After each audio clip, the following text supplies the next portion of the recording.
In a quiet village nestled deep within the misty mountains of Zimbabwe, there lived a young girl named Tsitsi. She was unlike any other child in her village. From the moment she could walk, she showed a wisdom beyond her years and a gift that was whispered about among the villagers. Tsitsi could see and speak to spirits, beings that most people only felt as a chill in the wind or a shadow in the corner of their eyes. Tsitsi was gentle, with large, kind eyes that seemed to glow with a strange light whenever she spoke to the spirits. People often came to her, hoping she could help them find comfort for lost loved ones or offer guidance through troubling times.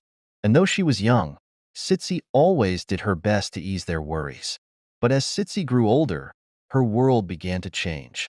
Strange things started happening in her village. The crops that once flourished under the bright African sun began to wither. Animals disappeared into the night, and villagers swore they heard strange whispers carried by the wind. One night, drawn by an uneasy feeling, Tsitsi found herself standing by the river, staring into the moonlit water. And there, reflected in the ripples, she saw something chilling, a shadowy figure, bound in chains, its eyes dark and piercing. The spirit's voice was like the murmur of distant thunder as it spoke. "Young one, you can see me, just as I can see you." Tsitsi's heart pounded, yet she stood her ground. She asked the spirit, "Why are you bound? What curse holds you here?"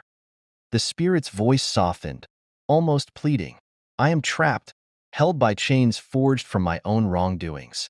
I wander these lands, cursed, forever longing to be free. But you, young one, you have the power to release me. Only someone pure of heart can break my chains." The spirit's words were heavy, like stones sinking into a deep well.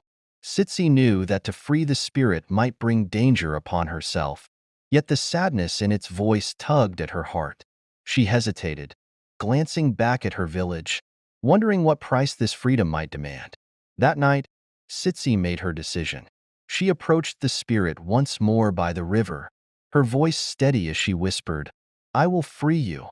The spirit's chains shimmered, then shattered, dissolving into the air.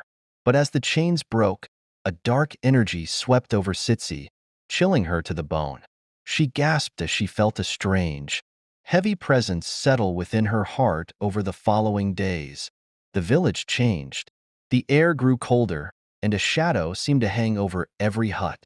The villagers became restless, haunted by strange dreams and unsettling shadows that danced in the corners of their eyes.